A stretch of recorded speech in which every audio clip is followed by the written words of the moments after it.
જૂનાગઢ શહેર સહિત અનેક જિલ્લામાં વિસ્તારોમાં ધોધમાર વરસાદ વરસ્યો હતો। ગિરનાર પર્વત પર પડેલા ભારે વરસાદને કારણે દામોદર કુંડ તેમજ કાળવા નદીમાં ઘોડાપૂર જેવી પરિસ્થિતિ જોવા મળી હતી। કલેક્ટર અનિલ રાણાવસિયા અને મનપા કમિશનર ઓમ પ્રકાશ સહિતના અધિકારીઓ સ્થળ પર નિરીક્ષણ કર્યું હતું।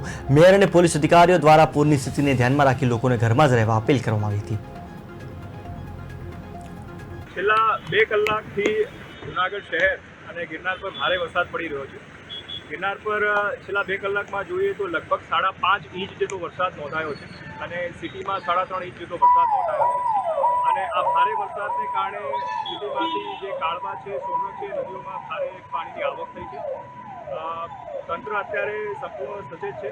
અમારી કોર્પોરેશનની ટીમની સાથે સાથે એસડીઆરની ટીમ, ફાયરની ટીમ, ફોરેસ્ટની ટીમ તમામ અત્યારે કામે લાગેલી છે। મારી મીડિયાના માધ્યમથી શહેરીજનોને ખાસ વિનંતી છે કે આજનો ભલે રજાનો માહોલ છે છતાં પણ આપ આપના ઘરેથી બિનજરૂરી બહાર નીકળવાનું ટાળશો। મારી તમામ જૂનાગઢવાસીઓને અપીલ છે કે પોતપોતાના ઘરમાં રહે, જાહેર સ્થળ ઉપર, રોડ ઉપર અત્યારે ફરવાનું બંધ કરે, કારણ કે સંજોગોમાં સપોઝ ગિરનાર ઉપર વધારે વરસાદ થાય અને કાળવો ઓવરફ્લો પણ થઈ શકે છે, તો એવી કોઈ પણ દુર્ઘટના ના બને આને માટે પોતપોતાના ઘરોમાં રહો।